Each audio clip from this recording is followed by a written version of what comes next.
Hi, my name is Michael, and I'm an IAmJoyspring trainer. In many ways, the history of the IAmJoyspring training mirrors my life over the past 35 years. 35 years ago, when I was living in South Africa, I was introduced to two workshops designed by a South African genius by the name of Pat Grove. Pat had put together at that time two workshops. The IAM workshop, which was 70% theory, 30% experience, and the Joyspring, the advanced training. And that was nearly 100% experiential. Being a kinesthetic person and also a very visual person, I was very attracted to the Joyspring environment. And I assisted in that area for 5 years. In parallel to that, I was volunteering on a suicide prevention phone bank. And during that work, I became very familiar with the work of Dr. Elizabeth Kubler-Ross on the 5 stages of grief. Those 5 stages of grief are denial, anger, bargaining, depression, and acceptance.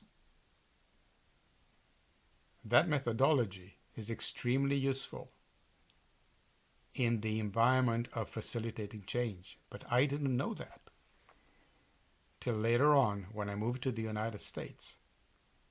I got out of the training bubble into the real world, if you will, and continued my career in information technology.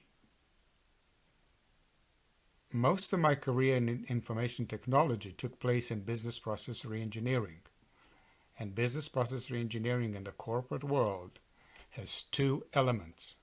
One of them is the redesign of the organization, and the other one, number 2, which is even more important, facilitating change at the personal level. That is crucial because every time you change an organization, you could change roles, titles, careers, you can use your job. Your job could mean something completely different. And there are egos involved, and there are insecurities, and various feelings. So I started implementing Dr. Kubler-Ross's work in my business process reengineering facilitation at the personal level. But there was something missing because it's not enough to accept something. It's not enough to just say, okay, well, I'm okay with this organizational shift. I'm okay with my new job. You have to move on. And there was something missing. And what was missing was something that I discovered very early. That is a question. And the question is, what now? Now that you've gone through all this suffering and all this self-doubt and the ego and the insecurity and the survival threat, all this, what now? Because life has to go on. And as soon as I started adding the element of what now, people started shifting because they saw a way out of the difficult path of grief. And you can call it grief, you can call it suffering, you can call it wonderment and insecurity, you can call it whatever you want to call it. You still have to, at a particular point in time, say, enough is enough. What now?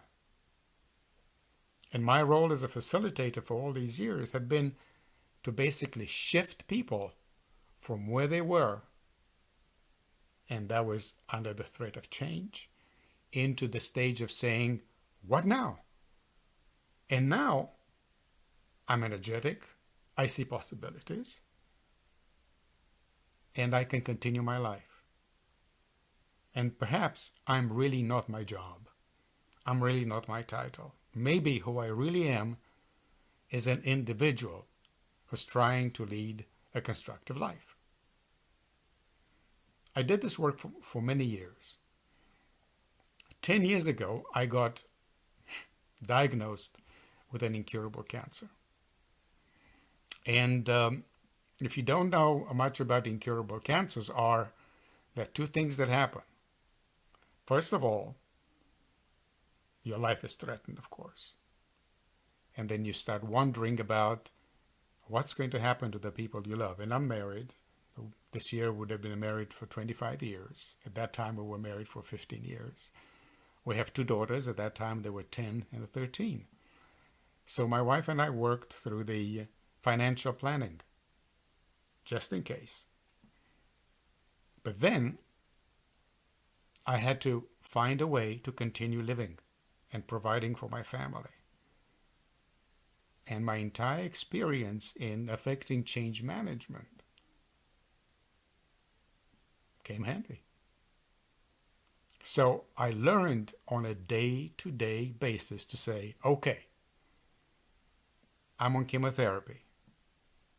I have CAT scans. I have difficulties maintaining energy sometimes. I'm tired. I have a specific type of diet. But my life has to go on. So I learned to be alive every single morning. And every time I come into a decision point, I quickly go through the 5 stages of grief, skip some of them, most of the time now, and ask myself, what now? I've been also doing this work not only with myself, but with other patients who are suffering from the same incurable diseases, who tend to live a long time.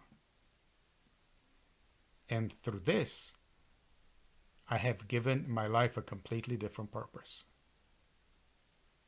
Now, the IAmJoyspring training uses a lot of processes that have been executed before by some great names in the psychological world and in the training world, the personal transformation, human potential, and all that. What I've done, based on some of the earlier work of Pat Grove from about 5 years ago, I have combined, with the help of some old graduates, the IAmJoyspring training.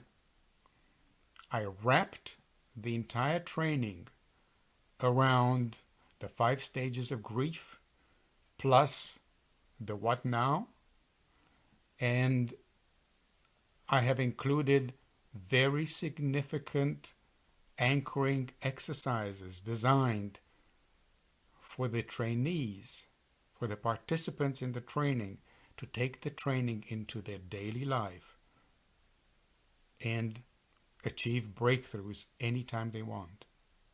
Recognizing where they are, recognizing their feelings, choose outcomes, and moving on. I speak from personal experience. I've been doing this for 35 years in my personal life. And if you're interested, I can teach you how to do it in your personal life. Thank you for making the time to listen to me.